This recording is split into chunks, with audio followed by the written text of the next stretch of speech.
The hawks circled low, shadows sweeping over the ridge as Jonas Creed stared down at the pool of blood seeping into red earth. The girl hadn't moved in minutes. Her breath rattled like dry leaves. Dark hair clung to her face, matted with sweat. The bullet had torn through her side clean, but she was fading fast.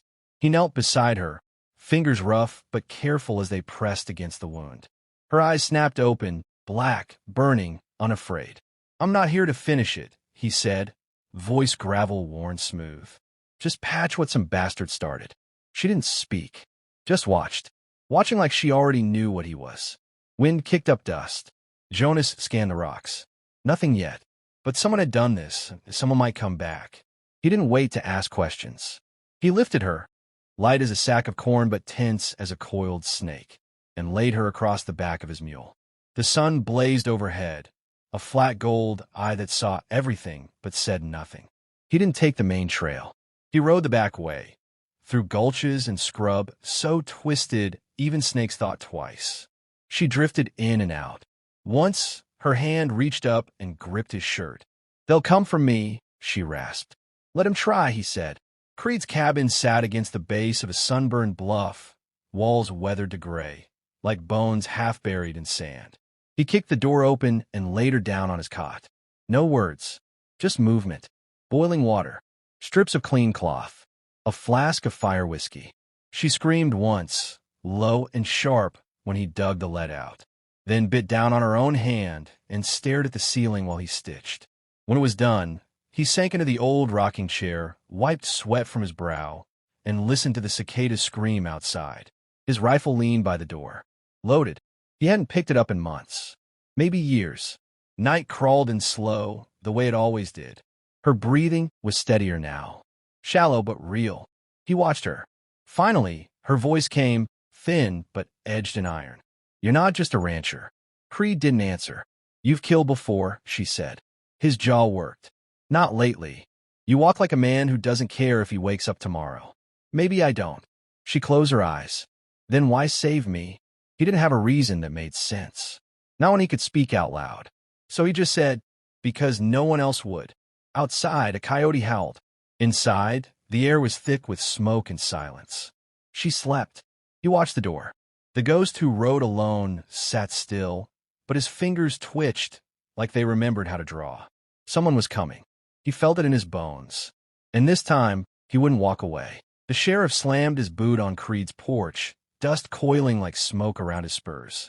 "Ain't no law says you can harbor one of them." Creed didn't rise. He sat on the stoop, whittling slow, eyes shadowed beneath his hat brim. The blade hissed through pine. Inside, Tala's breath was steady now. Faint but steady. Her wound dressed. Her sleep uneasy. "You deaf, old man," the sheriff barked. "She's Apache. There's a price on her head." Creed looked up, calm as weathered stone. "Then go collect it." The two deputies behind the sheriff shifted, hands twitching near their belts. Town boys, both. One still had milk behind the ears. The sheriff smirked. "You forget where you live, Creed? These folks don't take kindly to redskins, especially ones that draw blood." She didn't draw first. "Don't matter. There's been raids, cattle gone, wagons burned. You think folks will ask questions once word spreads? You'll burn with her." Creed stood slow. The knife vanished into his coat. His boots hit the boards like thunder. He stepped close, too close. The sheriff's smirk faltered. "She's under my roof," Creed said. "That's the law I follow." For a moment, nobody breathed. Wind cut through the sagebrush behind them, dry and sharp. Then the sheriff laughed, spat, and turned. "You were a fool back in the war. Still are." They rode off in a cloud of yellow dust. That night, the saloon bloomed with voices. "He's gone soft," said one drunk. "Should have hanged years ago," muttered another. "Apache girl's a witch. Probably cursed him." Whispers swirled like smoke through the canyon town. Rumors grew teeth. Justice, they said, had a long memory. But so did fear. Creed sat by her bed, sharpening a bone needle. Tala's eyes opened. Dark, clear. "They hate what they don't understand," she said. "Always have." She studied him. "You fight without lifting a gun." Creed didn't answer. "You don't believe in prophecy," she said, "but you live like a man waiting to be chosen." He met her eyes for the first time. I've already been chosen. Once. Cost me everything. She reached for his hand. Then maybe this time it gives something back. Outside, hooves beat against dry earth. 3 riders, fast, with murder in their mouths. Creed moved like a shadow, slipping through the door, rifle in hand. He didn't fire. Instead, he vanished into the rocks behind the house, where the land twisted like a snake's spine and sound bent wrong. The bounty hunters dismounted, laughing. You sure she's in there? Old man's probably drunk inside. This'll be quick. The first man stepped onto the porch. A flash, blinding, white, exploded from the rocks. Flash powder, screaming. Then the whip crack of a branch trap. Then silence. Only one man crawled away, half blind, crying. Back inside, Creed washed the soot from his hands. Tala watched him, whispering, "You're not what you seem." Creed wiped his hands on a rag. Neither are ghosts. Smoke curled above the ridgeline. Not from firewood. Tala gripped the saddle horn, face pale, voice tight. "That's my uncle's camp." Jonas Creed didn't answer. His eyes were locked on the smoke's shape, wide, thick, spreading low like brush fire. Not ceremonial, not cooking. This was destruction. She turned to him, breath trembling. "They'll burn them out. Women, elders." "I know." He steered the horse toward the canyon, spurs silent. Wind carried ash. Gunpowder sat thick on the air. Tala's hand pressed to his arm. "Take me closer. I can warn them. You step in there, they'll shoot before they see your face. They'll die if I don't." He reined in hard. Sand scattered. His jaw clenched as he looked down at her. His face worn, carved with old sins. "You still think I'm some savior?" he said. "I think you're a man who's trying," she said. "That's more than most." Jonas stared out toward the burning sky. His fingers twitched. The old ghost stirred. He swung down from the saddle and walked to a half-buried crate beneath a flat stone. He hadn't opened it in 14 years. The lock snapped easy. Inside, his Union Scout badge, a long-barreled Colt Navy revolver with notches on the grip, maps rolled in oilskin, and a curved saber with initials burned into the hilt. He ran a hand over the blade spine, then looked at her. "You know the canyons?" She nodded. "Then we've got work." They moved like smoke, through gulches too narrow for wagons, up ledges where dust didn't dare settle. Jonas mapped it in his mind. Wind direction, elevation, blind spots. From a high outcrop, they saw them, 15 riders, lanterns swinging, rifles ready. The sheriff at the front, shouting orders. Below them, Apache shelters, half hidden under the stone arches. Children ran. Drums beat, not for ceremony, but for war. Tala whispered, "They'll never get everyone out in time. They won't have to." Creed moved like a man born of desert wind. He planted charges from powder and oil. Snare lines.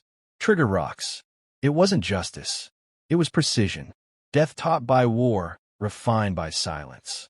Tala stood beside him, not afraid. The first explosion dropped a boulder into the ravine, crushing 2 horses, scattering the riders. Then smoke, gunfire, screams. Jonas rode through the chaos, saber flashing once, twice. He didn't shoot unless he had to. His enemies choked on dust and fear. Tala led women and children up the ridge, guiding them with steady hands. The sheriff screamed into the canyon.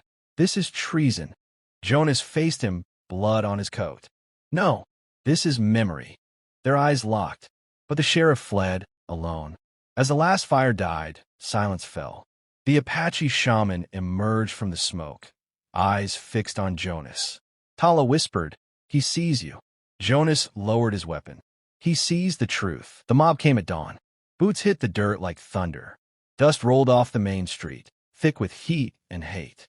At the front rode the sheriff, face bruised, arm bandaged, rage glowing through the pain. "He's turned on us," he roared.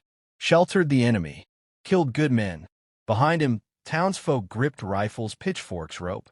No trial. No questions. Just a march toward Creed's cabin. Jonas waited on the porch, coat off, sleeves rolled, saber planted in the dirt beside him like a headstone. He didn't flinch when they stopped 10 paces away. The sheriff spat. "Ain't gonna talk your way out of this, ghost." "I didn't come to talk," Creed said. I came to answer. He reached into his coat slowly, pulled out his Union Scout badge, held it up for all to see.